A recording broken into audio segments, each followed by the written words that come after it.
de hoy les voy a presentar los dos artículos que corresponden a la sesión de Journal Club del día de hoy.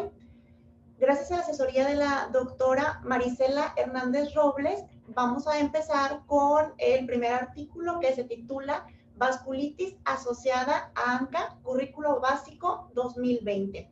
Yo soy la doctora María del Rocío Salinas Díaz y soy residente del primer año de alergia e inmunología clínica.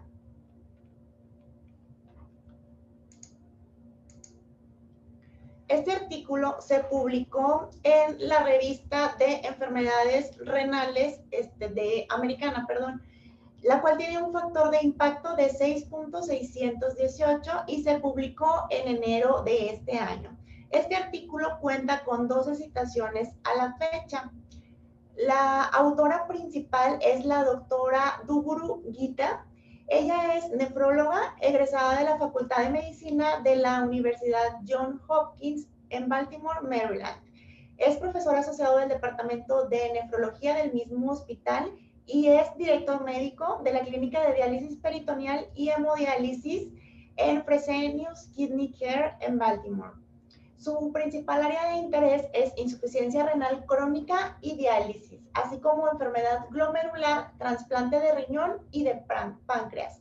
Ella cuenta con 55 publicaciones hasta el momento. Bueno, vamos a empezar con la clasificación de las vasculitis. Como ya sabemos, las vasculitis son un grupo de enfermedades que atacan a los vasos sanguíneos provocando inflamación y necrosis.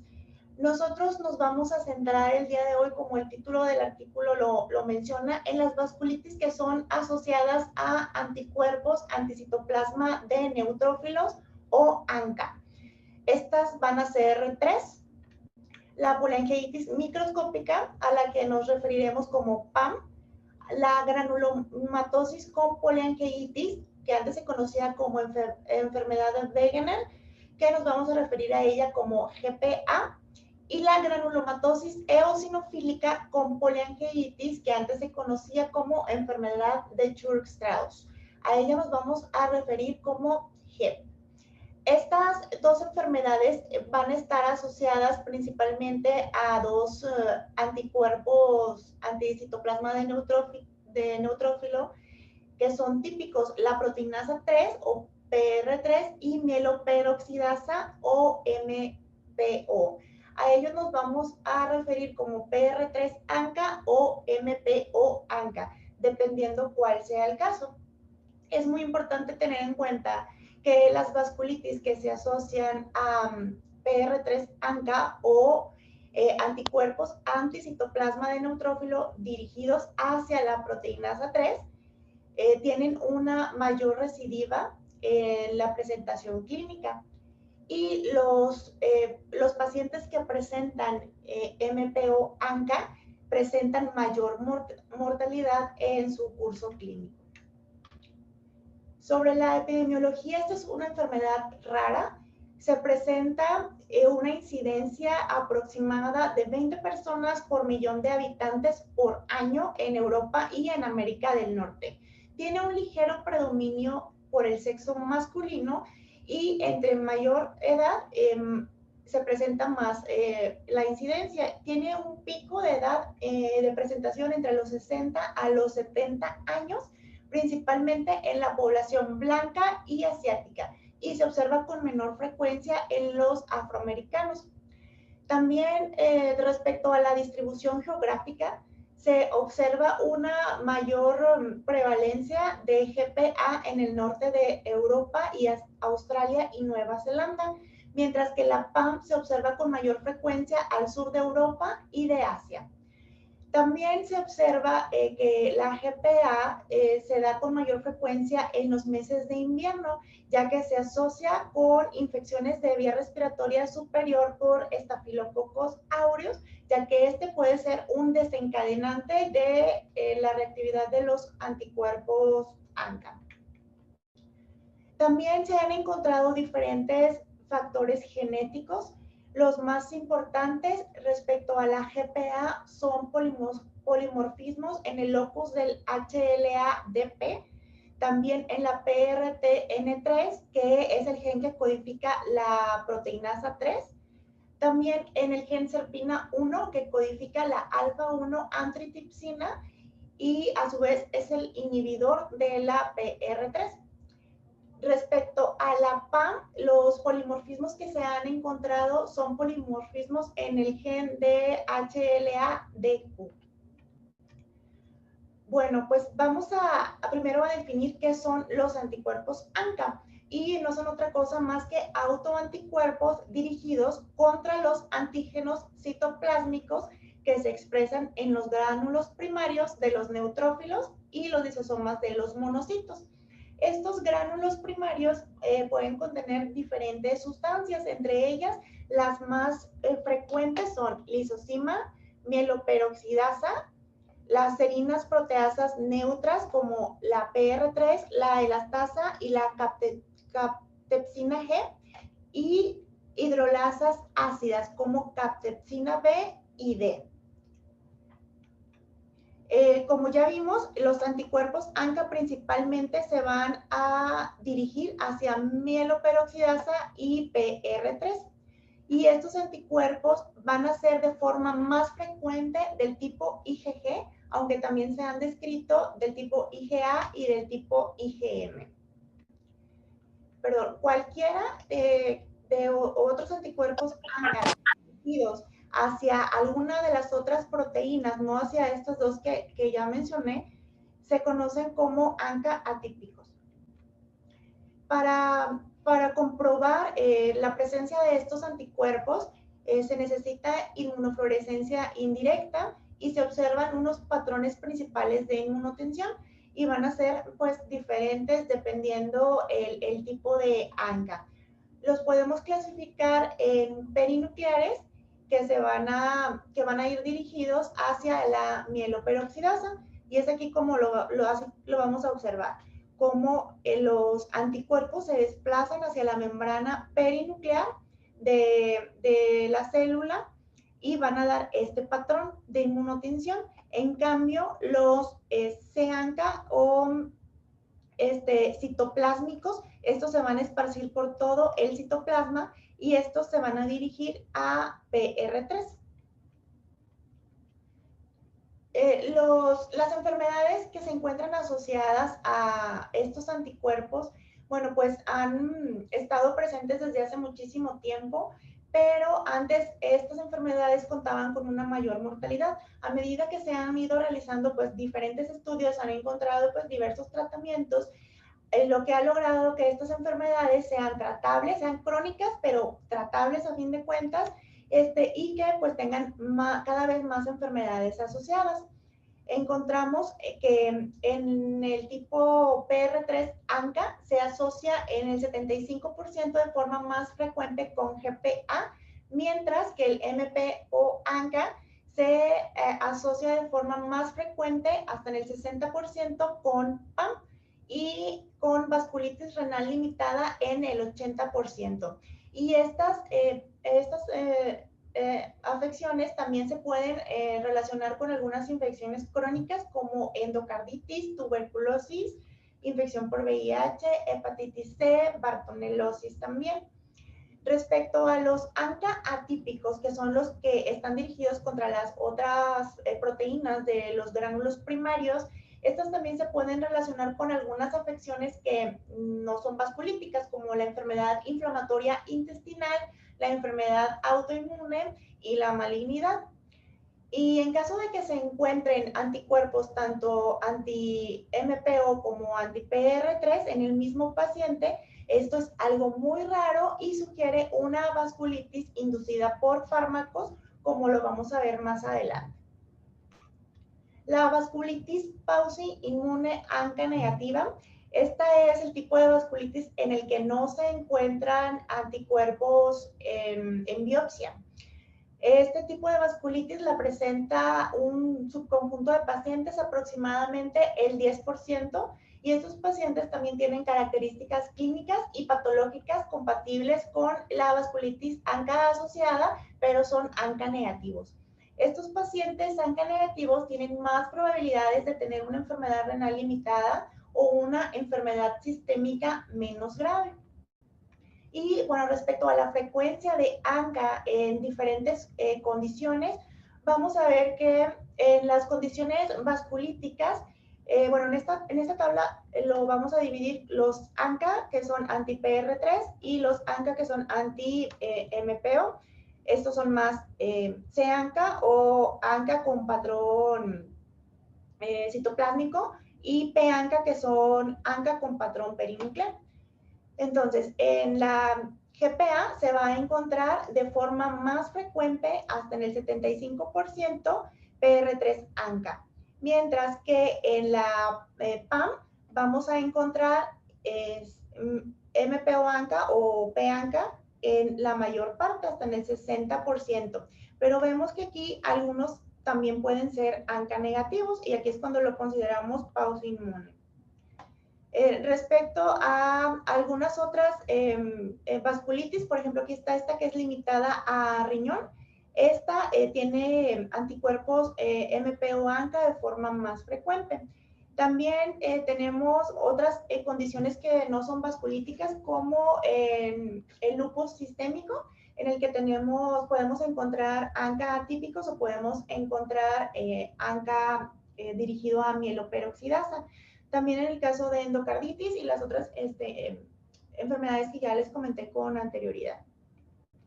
Sobre la fisiopatología de estas enfermedades, bueno, pues esta es una enfermedad inflamatoria en la que va a haber una activación de los neutrófilos. Vamos a ver poco a poco cómo se va a lograr esto.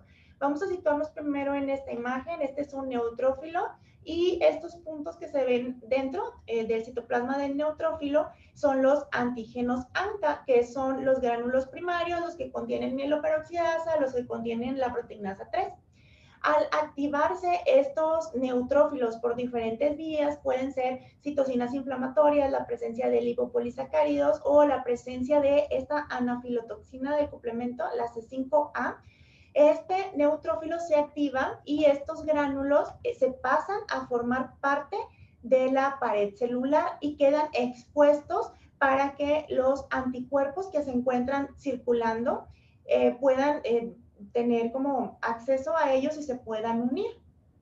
De esta manera, pues ya se forma esta unión antígeno-anticuerpo, produciendo una liberación de especies reactivas de oxígeno, de proteasas.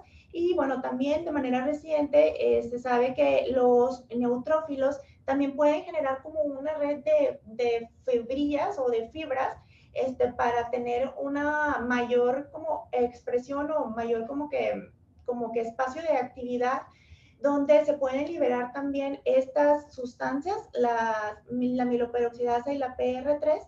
Y esta, pues se llama trampa extracelular de neutrófilos. Esta trampa también tiene gran importancia en la fisiopatología, porque también va a ser sitio de unión de anticuerpos. Ya estando estos anticuerpos aquí unidos, van a atacar el endotelio, van a provocar inflamación y van a provocar necrosis de los vasos sanguíneos. También todo esto va a activar a células T y también monocitos, que a su vez van a ir aumentando las moléculas que inicialmente activaron como que todo este proceso, y se va a hacer como un bucle que pues prácticamente pues no tiene final. Entonces vamos a ver que el papel del complemento es muy importante en esta patología, por esta cuestión de autoactivación y de pues seguir como que activando a todos estos neutrófilos. La unión de los ANCA a los autoantígenos en la superficie celular provoca pues la activación del neutrófilo, la liberación de factores como la properdina, que estos activan la vía clásica de complemento, como lo vemos aquí en esta imagen. Se forma la C5A, la cual también va a provocar mayor migración de neutrófilos pues al área afectada, y va a provocar la activación, provocando que los gránulos pasen hacia la superficie celular. Entonces, la generación de esta anafilotoxina C5A va a atraer más neutrófilos y al unirse al receptor de C5A en la superficie celular va a estimular y va a activar neutrófilos, lo que va a resultar en amplificación de esta respuesta inflamatoria. Sobre la patología renal, pues el riñón es el órgano más afectado en estas patologías. Se va a caracterizar por una glomerulonefritis que es necrotizante o semilunar, que no va a tener depósito significativo de complejos inmunitarios. Se puede ver con inmunofluorescencia en busca de IgG o de C3, que en caso de que estén presentes, esto se va a relacionar con una enfermedad más grave. Vemos aquí en la primera imagen, en la A, esta es una necrosis segmentaria, este es el glomérulo y solamente se observan pues pequeñas lesiones de necrosis. Esta es una variante, también estas son intraglomerulares. También podemos observar la formación de la media luna, que esta ya es una enfermedad más avanzada, y se forman estas lesiones de media luna que son infiltrados de neutrófilos que se forman en los glomérulos. Y estas van a ser extraglomerulares, estas dos que están acá, que estas se observan de forma pues más rara, es la vasculitis extraglomerular, como lo vemos en esta imagen, y la angeitis medular, que todavía es mucho menos frecuente. Respecto a las características clínicas, bueno, vamos primero a citar un caso clínico para hacerlo un poquito más didáctico. Una mujer de 60 años, la cual presenta costras nasales desde hace 6 meses, presenta fiebre, artralgias migratorias, fatiga progresiva y pérdida de peso de 10 kilos en 3 meses. Al examen físico se caracteriza por púrpura en las extremidades inferiores. En los laboratorios encontramos aumento de los niveles de los marcadores inflamatorios con aumento subagudo en el nivel de creatinina sérica desde un valor inicial de 1 a 2.2. También encontramos proteinuria y hematuria.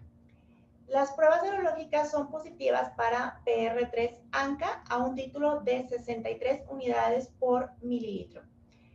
Los ANA son positivos 1 a 40 y los niveles séricos de C3 y C4 son normales. MPO ANCA y antimembrana basal glomerular son negativos y la TAC de tórax revela nódulos pulmonares. La biopsia de piel revela una vasculitis leucocitoclástica con ausencia de depósitos inmunes por inmunofluorescencia directa y se realiza una biopsia de riñón. ¿Cuál es el diagnóstico más probable? Bueno, pues están resaltados los datos clínicos, bueno, que son más relevantes: la fiebre, las artralgias, la fatiga, la pérdida de peso, la púrpura en extremidades inferiores, la creatinina sérica que nos refleja un daño renal, la proteinuria y la hematuria. Y se relaciona con un aumento de PR3 ANCA y también tenemos algo muy importante, la vasculitis leucocitoclástica y los nódulos pulmonares.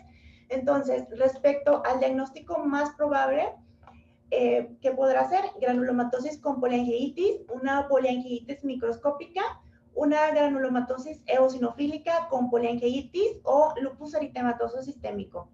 Y bueno, para responder a esta pregunta, vamos a pasar primero a la siguiente diapositiva. Las características clínicas que pues ahora sí que van a caracterizar a estas afecciones, vamos a empezar con la GPA, la granulomatosis con poliangeitis, la cual va a presentar síntomas constitucionales, como lo vimos con nuestra paciente, la fiebre, la fatiga. También puede haber sinusitis crónica, puede haber artralgias, erupción cutánea leucocitoclástica. Es característico de la GPA los nódulos pulmonares, la lesión renal aguda por glomerulonefritis necrotizante y pausa inmune en media luna.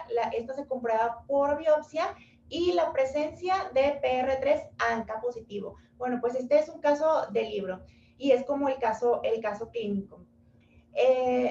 Como lo vemos, bueno, como vemos aquí, cuenta con todos los criterios, entonces la respuesta correcta es la A, granulomatosis con poliangeitis. Respecto a la PAM, esta la vamos a encontrar sin manifestaciones granulomatosas y está más asociada a MPO ANCA. Entonces, si en este caso clínico, pues nos dijeran que la prueba serológica es positiva para MPO ANCA y que el TAC de tórax está normal, entonces ahí sí pensaríamos más en una PAM.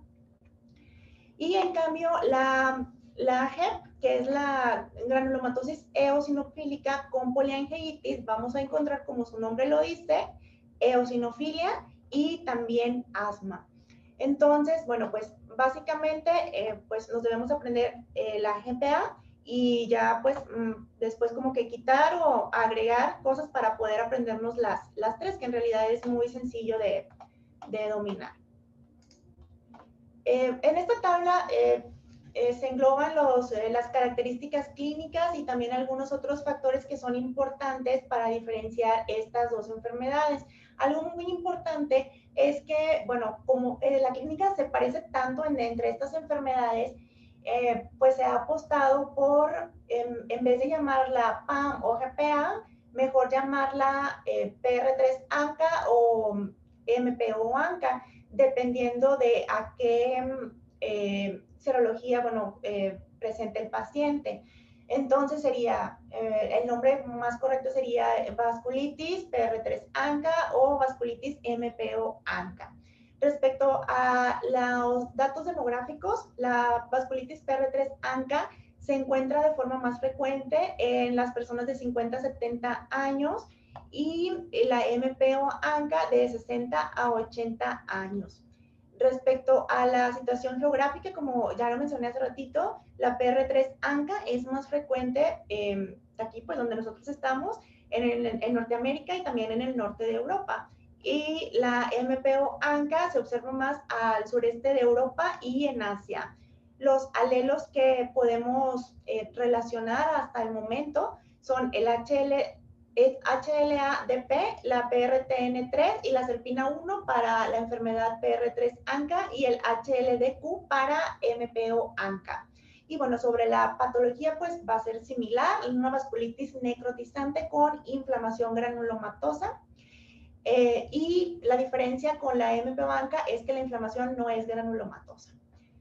Respecto a la enfermedad al involucro renal, va a ser de forma más aguda en la PR3-ANCA y en la MPO-ANCA va a ser un poco más crónica. Y es más común el involucro respiratorio en la PR3-ANCA que en la MPO-ANCA. Básicamente estos son las características más relevantes. Y bueno, también la PR3-ANCA puede responder mejor al rituximab que a la ciclofosfamida y la MPO-ANCA pues responde igual a los dos. Respecto a la afectación renal, debemos tener en cuenta que este es el predictor más importante de mortalidad. Si tenemos un paciente que tiene una tasa de filtrado glomerular menor a 50 mililitros por minuto, el riesgo de muerte es del 50% o de insuficiencia renal a los 5 años. Entonces sí es muy importante. Una presentación renal típica es que es con una glomerulonefritis rápidamente progresiva, donde se ve un descenso rápido de la función renal, se observa la presencia de proteinuria en rangos no nefróticos, hay hematuria microscópica, el paciente va a presentar hipertensión y la biopsia renal va a presentar glomerulonefritis necrotizante focal pausinmune, o sea, no va a tener el IgG y el C3. Respecto a la MPO-ANCA, hay que tener en cuenta que esta es una enfermedad que tiene un curso que es más intenso, puede generar un daño renal que es irreversible. Podemos encontrar también en la biopsia renal glomerulosclerosis y también fibrosis intersticial, y esta presenta peor respuesta a la inmunosupresión que la PR3-ANCA. Y bueno, respecto a la remisión, vamos a llamar como que la enfermedad está en remisión cuando hay una estabilización de los niveles de creatinina y hay resolución de la hematuria. Algunos factores que debemos tomar en cuenta y que podemos asociar con mal pronóstico es la edad de presentación. Entre más joven es peor pronóstico. La presencia de MPO-ANCA, la tasa de filtrado glomerular baja al ingreso, la disminución de glomérulos normales y el aumento de la atrofia tubular. Respecto a las características sistémicas de las vasculitis ANCA asociadas, vamos a encontrar que, bueno, va a haber muchas afectaciones a nivel sistémico, pero las podemos dividir de forma más fácil de esta manera. Los síntomas constitucionales o síntomas generales como la fatiga, las mialgias y la fiebre. El involucro de la vía respiratoria superior como rinitis, sinusitis, otitis media o inflamación granulomatosa que puede afectar al tabique nasal provocando una perforación y un colapso de la nariz. El involucro de la vía respiratoria inferior, que se observa más frecuente en la GPA, con lesiones granulomatosas que se observan en el TAC, como en el caso clínico que vimos. En la PAM vamos a observar más hemorragia alveolar y fibrosis. O sea, es un paciente que probablemente va a estar teniendo pues hemoptisis, a lo mejor pues ya de larga evolución. En la piel vamos a observar la erupción purpúrica en las extremidades inferiores. En la biopsia vamos a encontrar vasculitis leucocitoclástica y en el caso de la GPA vamos a encontrar nódulos cutáneos. Y algunas otras manifestaciones sistémicas que también son frecuentes, encontramos la neuropatía periférica. En caso de que se presente vasculitis mesentérica, el involucro mesentérico puede dar la impresión de un abdomen agudo, puede ser como imitar el cuadro de una pancreatitis, también de una hepatitis, pero generalmente lo vamos a encontrar como dolor abdominal más hematoquesia. En caso de que haya involucro cardíaco, esto es muy raro según la literatura, pero se puede encontrar miocarditis e incluso bloqueo cardíaco. Y otra manifestación que se puede encontrar es la trombosis venosa. También hay otras variantes de vasculitis asociadas a ANCA. Está la vasculitis inducida por medicamentos, que este tipo de vasculitis generalmente ataca a las vasculitis de pequeños vasos y principalmente se da por estos medicamentos, la hidralazina, el propiltiuracilo, la minoxicilina y el antifactor de necrosis tumoral. Esta vasculitis se va a caracterizar por títulos elevados de MPO-ANCA y algún otro anticuerpo positivo. Por ejemplo, los ANAS, que es lo más frecuente. Entonces, MPO-ANCA más ANAS, podemos pensar en una vasculitis inducida por medicamentos. Pero hay un caso especial que merece especial atención, que es la cocaína adulterada con levamisol. Esta causa un tipo distinto de vasculitis ANCA asociada. Se caracteriza por lesiones cutáneas necróticas, también vasculitis de órganos principales, y aquí está lo especial, la doble positividad para PR3 ANCA y para MPO ANCA. Entonces es donde podemos encontrar estos dos anticuerpos presentes. También hubo un subconjunto de pacientes que presentan una glomerulonefritis semilunar, tienen una enfermedad doble positiva. Al llamarlo enfermedad doble positiva, nos referimos a que tiene ANCA positivo y anticuerpos antimembrana basal glomerular o anti-MBG.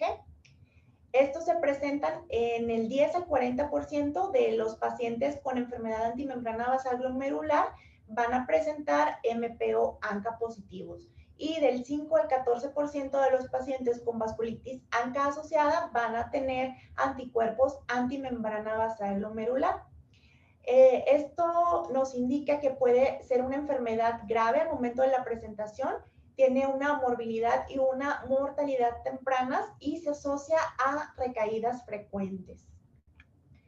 Y bueno, vamos a empezar a hablar sobre el tratamiento. El tratamiento general de las vasculitis asociadas a ANCA consta de dos fases. La primera fase, que es la fase de inducción, y son los primeros 3 a 6 meses. Este tiene el objetivo de disminuir de forma rápida la inflamación y de minimizar el daño tisular. Esto generalmente se da con glucocorticoides más ciclofosfamida o rituximab, y vamos a ver más adelante las características, bueno, de cada uno de estos esquemas.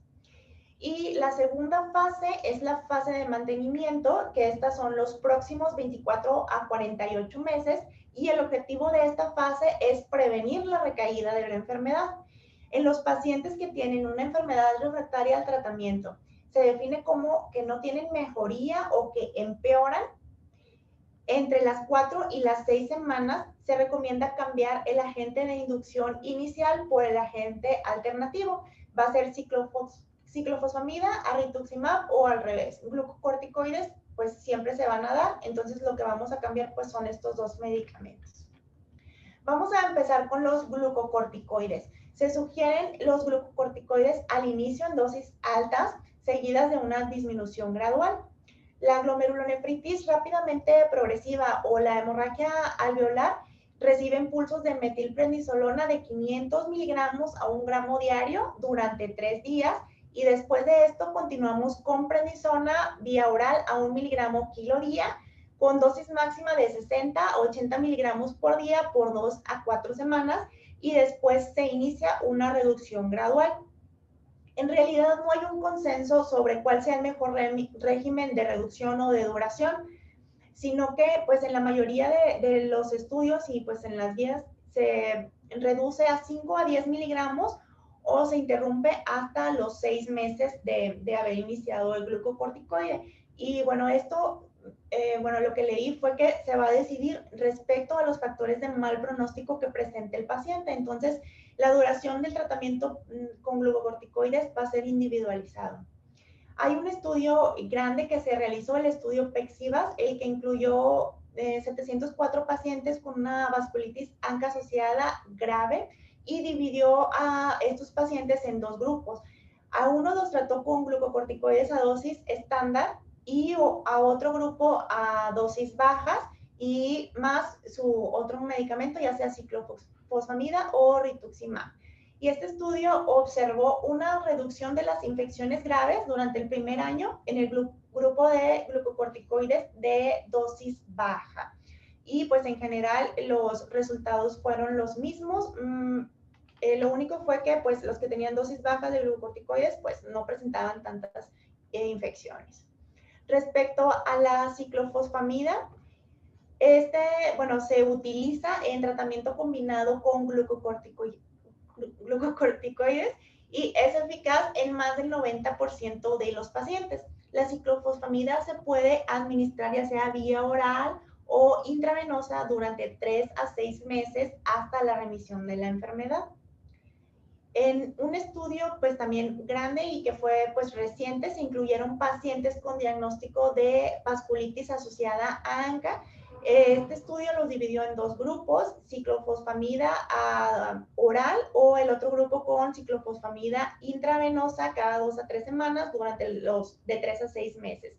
Y este estudio encontró que no hubo diferencia en la remisión entre estos dos grupos, pero la dosis acumulada fue mayor en el grupo de vía oral, y en el grupo de ciclofosfamida intravenosa, esta se asoció con menos episodios de leucopenia. Y bueno, el seguimiento a largo plazo mostró que el grupo de ciclofosfamida oral tuvo un riesgo menor de recaída, y esto se relacionó con la dosis acumulada más alta, pero no mostró diferencias en la supervivencia renal o en la supervivencia de los pacientes. Respecto al rituximab, este es un anticuerpo monoclonal anti-CD20, es quimérico. Este se indica en la inducción de la remisión en la GPA y en la PAM.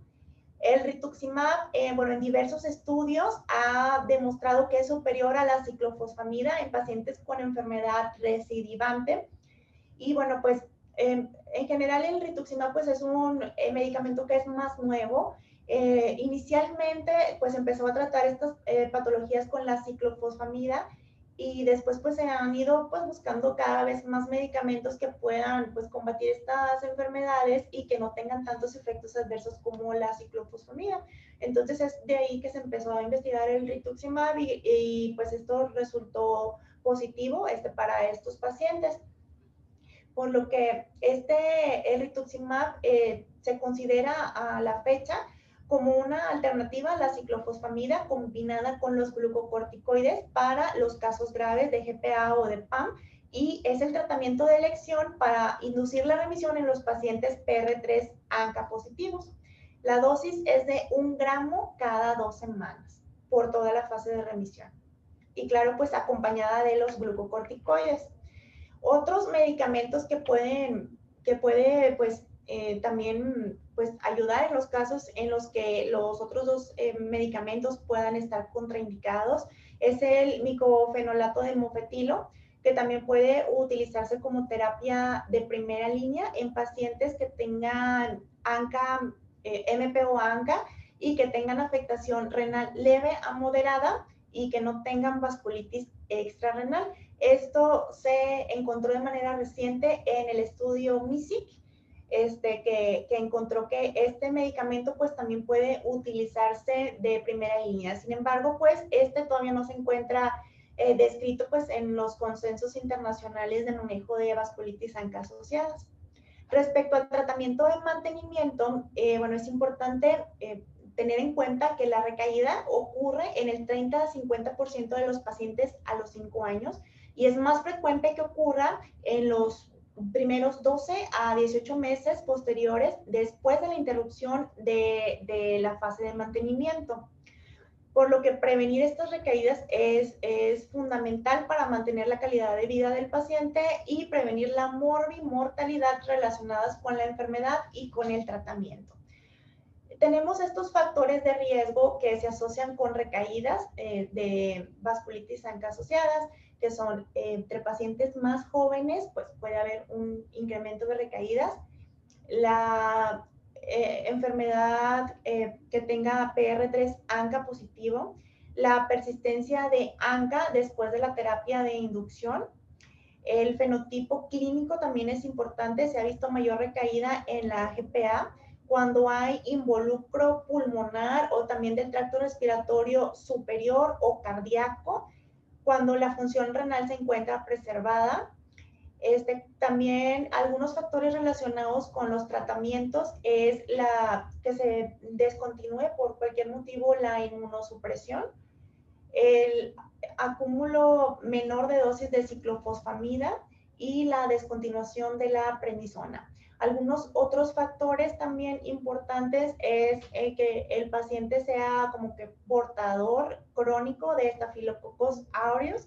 Eso también puede provocar recaídas, y pues algunos alelos como el HLA-DP1 que se asocia más con la enfermedad PR3 ANCA. Estos son algunos, bueno, son los algoritmos de tratamiento. Los vamos a dividir respecto a la enfermedad renal, al grado de enfermedad renal, de leve a moderada, y vamos a dividirlos dependiendo si es PR3 ANCA positivo o MPO ANCA positivo. Si es de nuevo diagnóstico o es una recaída, a los dos. Y aquí vamos a ver si es PR3 ANCA, el tratamiento de elección va a ser rituximab acompañado de glucocorticoides.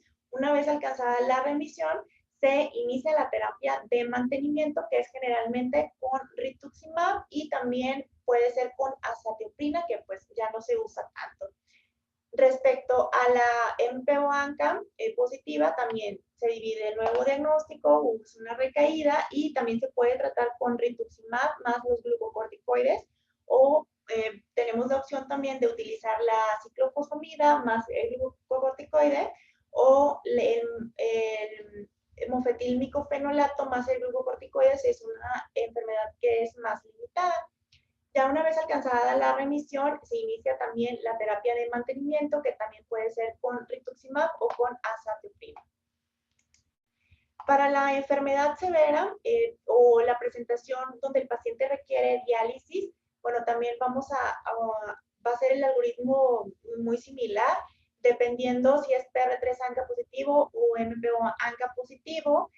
Vamos a utilizar diferentes esquemas. Se va a utilizar de elección la ciclofosfamida IV, el rituximab y los glucocorticoides, o también puede ser la ciclofosfamida más el glucocorticoide. Una vez que alcanzamos la remisión, empezamos la terapia de mantenimiento, que pues también va a ser con rituximab.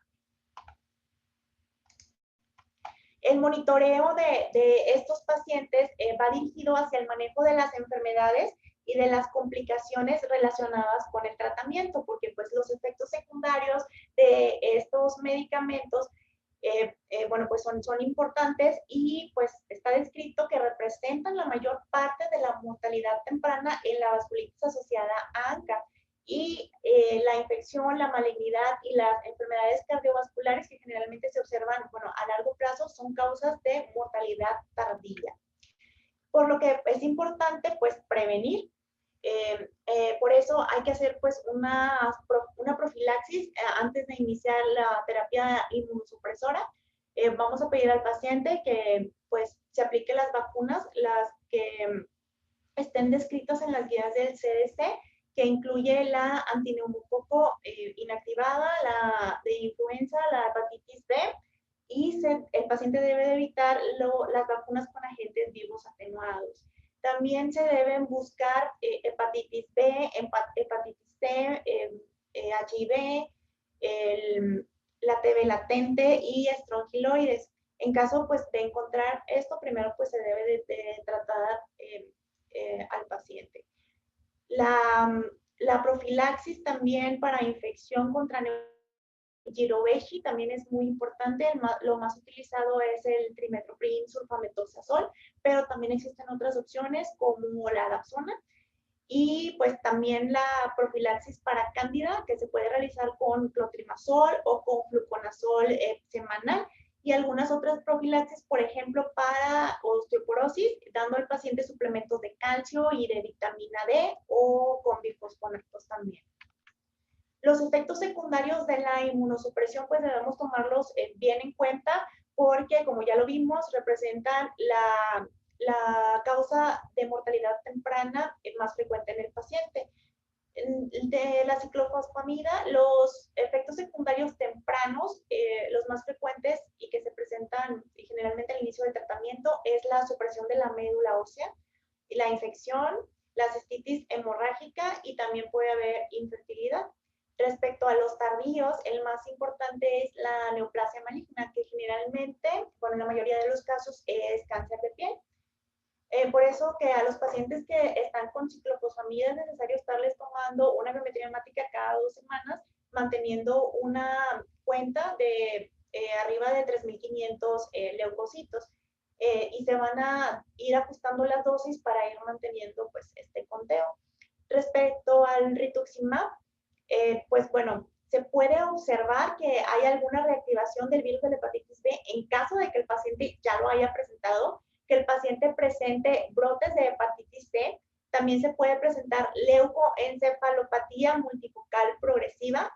Muchos pacientes también presentan hipogamaglobulinemia, que generalmente no es muy grave o que no predispone pues, a infecciones en sí, pero hay algunos otros pacientes que son como el 5% que sí presentan una hipogamaglobulinemia ya muy severa, que requiere pues tratamiento con gamma-globulina. También puede haber neutropenia y pues como efecto pues, de la inmunosupresión, pues el aumento de infecciones. Los glucocorticoides pues tienen demasiados efectos adversos, como pues ya lo sabemos. Entre los más importantes pues el aumento de infecciones, enfermedad ósea, disglicemias, obesidad, hipertensión, pueden generar psicosis también, hemorragia gastrointestinal, cataratas, supresión del eje suprarrenal, y a largo plazo también pueden generar enfermedad cardiovascular. Las conclusiones de este estudio es que las vasculitis asociadas a ANCA son un grupo de enfermedades que se caracterizan por inflamación y destrucción de vasos sanguíneos de pequeño y de mediano calibre, más la presencia de un ANCA circulante. Tiene predilección por el riñón, el cual se encuentra afectado en más del 75% de los pacientes, y estos van a presentar glomerulonefritis rápidamente progresiva. La causa es multifactorial y se encuentra influenciada por la genética, por factores ambientales y las respuestas inmunes, innata y adaptativa. El tratamiento de este tipo de vasculitis pues ha progresado mucho en las últimas 2 décadas. De una enfermedad fatal, en la actualidad es una enfermedad crónica que es tratable, pero pues presenta comorbilidades asociadas. Y el segundo artículo se titula Vasculitis por IgA y enfermedad antimembrana basal glomerular, dos extremos de un espectro de vasculitis por complejos inmunes. Este artículo se publicó en la revista Rheumatology, la cual tiene un factor de impacto de 5.245. Se publicó en mayo de este año y hasta el momento no cuenta con citaciones. El autor principal es el doctor Alan Salama. Él pertenece al Departamento de Medicina Renal del Royal Free Hospital en Londres. Hasta la fecha, este doctor cuenta con 286 publicaciones. El profesor Alan Salama es un nefrólogo que tiene especial interés en enfermedades autoinmunes como vasculitis sistémicas, glomerulonefritis y enfermedad poliquística. Bueno, este es un estudio, es un artículo de revisión, bueno, es muy pequeño, pues lo voy a mencionar pues de manera rápida. Las vasculitis de vasos pequeños se pueden dividir en las que son pausoinmunes y asociadas a ANCA, como las que vimos en el artículo previo, y por otro lado están las que se asocian con complejos inmunes, donde entran la vasculitis IgA y la enfermedad antimembrana basal glomerular. Estas dos vasculitis se asocian a inmunocomplejos y comparten algunas características renales entre sí, como es la afectación capilar predominante, y en aquellos pacientes que llegan a presentar nefritis, estos presentan grados variables de formación de semilunas y de lesiones necrotizantes segmentarias. Sobre la patogénesis, en la enfermedad antimembrana basal glomerular se ha encontrado que tiene fuertes asociaciones con HLA, que se deben a la presentación de epítopos derivados del dominio NC1 de la cadena alfa 3 del colágeno tipo 4, que promueve subconjuntos de linfocitos T cooperadores o reguladores. Entonces, este va a ser, pues, como que el blanco de los anticuerpos antimembrana basal glomerular. Como, bueno, vemos aquí en esta imagen, la enfermedad antimembrana basal glomerular generalmente presenta anticuerpos IgG, y estos van a ir dirigidos a este dominio NC1 del colágeno tipo 4. Y de forma, pues en la patología renal lo que vamos a observar es el depósito de IgG y de complemento de C3 de manera lineal en la membrana basal glomerular. También va a haber depósito de fibrina y también va a haber una formación de semilunas. También se ha descrito, pues, de manera reciente un tipo, pues, atípico de membrana basal glomerular en la que no hay IgG, sino es IgA, y esta va dirigido también a la cadena alfa, pero es también al colágeno tipo 4, pero no al mismo dominio al que va el IgG. También va a presentar un depósito de IgA y de C3, pero de manera lineal en la membrana basal glomerular. También va a haber depósito de fibrina, también va a haber formación de semilunas, pero también va a haber vasculitis IgA reportada. Bueno, aquí en esta imagen vemos que hay una célula plasmática, hay IgA pues circulando libremente por los vasos sanguíneos, pero digamos que hay algunos anticuerpos que tienen como un dominio que puede funcionar como para hacer reacciones cruzadas, o puede generar como un neoactivador. Se encuentra en la porción FC del anticuerpo IgA, y este puede ser pues un sitio de reconocimiento antigénico, y es aquí donde pues se pueden activar estos anticuerpos y pueden generar esta pues autoinmunidad. También, como en las enfermedades asociadas a ANCA, de aquí pues se genera la lesión del endotelio, la liberación pues de mediadores inflamatorios y especialmente la interleucina 8.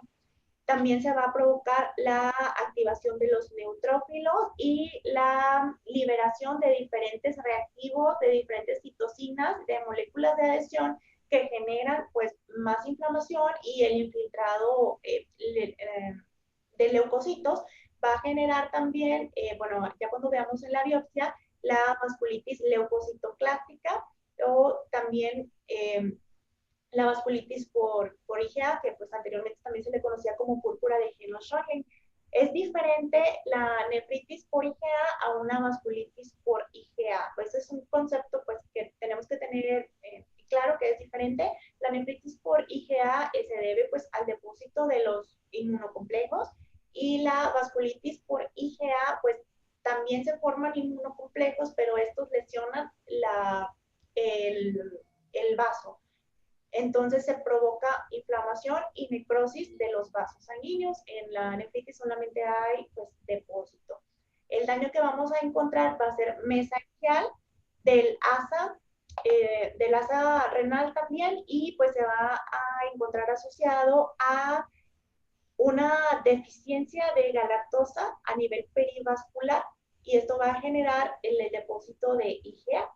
También va a haber depósito de fibrina, y también va a haber, pues de forma variable, semilunas. La enfermedad antimembrana basal glomerular rara vez tiene recurrencia, porque se llegan a formar unas poblaciones de células T reguladoras, y bueno, se ha reportado que, o bueno, lo que se cree es que el autoantígeno llega a secuestrarse, que es, bueno, el colágeno tipo 4. La localización subendotelial de los complejos IgG-IgA va a permitir la activación de los leucocitos, también del daño de la membrana basal glomerular, y la ruptura del asa capilar con la formación de las semilunas.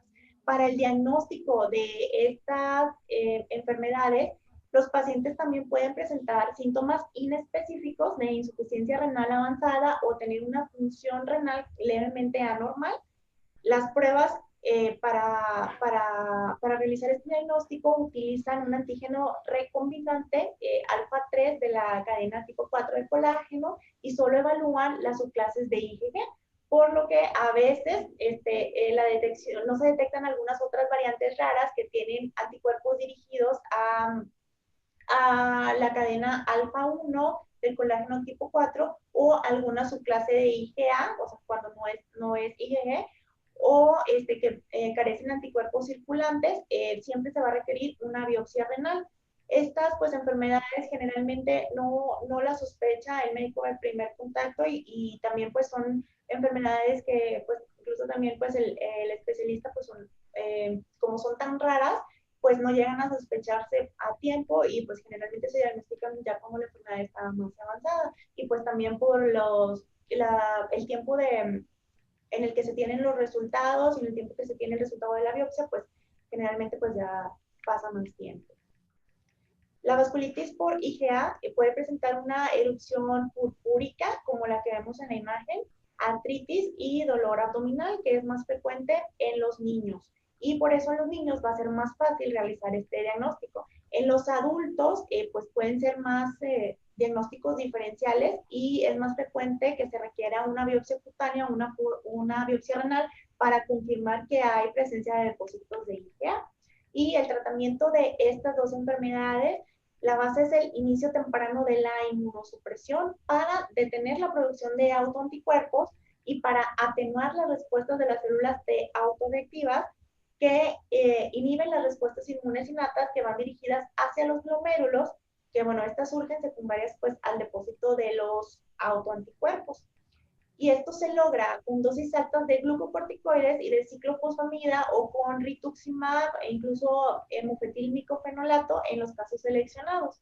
También se puede recurrir a la plasmaféresis para eliminar autoanticuerpos y mediadores proinflamatorios como el complemento y factores de coagulación que promueven el daño endotelial.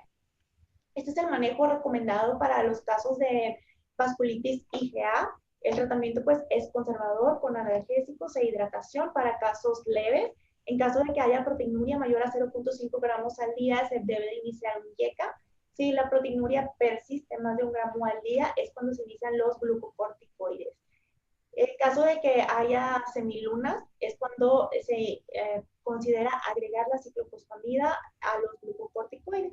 Y en el caso de la enfermedad antimembrana basal y glomerular, hay que tomar en cuenta que se debe de de iniciar en el paciente la profilaxis para la enfermedad ósea, para las infecciones y una profilaxis gástrica. Se puede realizar plasmaféresis de 60 mililitros kilo diario hasta que los títulos de estos anticuerpos sean normales. Se pueden utilizar dosis altas de glucocorticoides a 1 miligramo kilo día, máximo 60 miligramos, que se pueden utilizar hasta 6 meses, y la ciclofosfamida oral de 2 a 3 miligramos por kilo por 3 meses. Bueno, los resultados que se encuentran con estas dos enfermedades es que pues en realidad no son tan buenos resultados con la enfermedad antimembrana basal glomerular, a menos que la enfermedad pues tenga un diagnóstico temprano y se empiece a tratar de manera temprana, y mientras los pacientes tengan producción de orina significativa. Los pacientes que ya están anúricos y los que requieren diálisis en el momento de la presentación pues tienen menor probabilidad de recuperar su función renal. Sin embargo, aquellos que mantienen la diuresis, incluso en presencia de requerir diálisis, se puede presentar una recuperación renal significativa. En la vasculitis IgA, se sugiere de forma reciente que el riesgo de desarrollar la enfermedad renal en etapa terminal es mayor en pacientes más grandes, y los resultados de los autores de este estudio también demuestran que los pacientes mayores presentan enfermedad renal más avanzada, pero aquellos que no requieren diálisis en el momento de presentación, y las tasas de deterioro renal son iguales en todos los grupos de edad. Como conclusiones de este estudio, pues los resultados renales pueden ser deficientes en adultos con cualquiera de las dos afecciones, y un diagnóstico temprano puede ser útil, especialmente en la enfermedad antimembrana basal glomerular. Pero bueno, muchos de estos pacientes pues terminan en trasplante. La relación entre la nefropatía por vasculitis IgA y por IgA debe investigarse mejor, y también la naturaleza de los antígenos puede ser importante para definir la patogenia de la enfermedad, especialmente dada la susceptibilidad al HLA, que implica la ayuda de células B mediadas por células T. Y la base para la resolución o el fracaso de la progresión a la necrosis glomerular y las hemilunas en la vasculitis IgA, en contraste con el daño progresivo y la falta de reversibilidad en la enfermedad antimembrana basal glomerular, puede proporcionar una mayor comprensión de los mecanismos de la inflamación glomerular. Y bueno, para terminar con conclusiones personales, tenemos que la vasculitis cutánea ocurre como resultado de procesos inflamatorios que dañan los vasos sanguíneos pequeños o medianos en la piel. Los vasos afectados varían en el tamaño, en el tipo y en ubicación, por lo tanto las manifestaciones clínicas que produzcan pues también van a variar. El tratamiento de las vasculitis ANCA asociadas implica un enfoque de 2 etapas. Primero, la fase de inducción, primeros 3 a 6 meses, tiene el objetivo de disminuir de forma rápida la inflamación y minimizar el daño tisular. Y en segundo lugar, la fase de mantenimiento, próximos 24 a 48 meses, es para prevenir la recaída de la enfermedad. Generalmente, el estándar de atención de una vasculitis grave incluye la combinación de glucocorticoides con ciclofosfamida o rituximab. Y el diagnóstico y el tratamiento temprano puede impactar en la recuperación de la función renal de los pacientes afectados pues, con estas vasculitis. Y pues es todo de mi parte. Muchísimas gracias por su atención.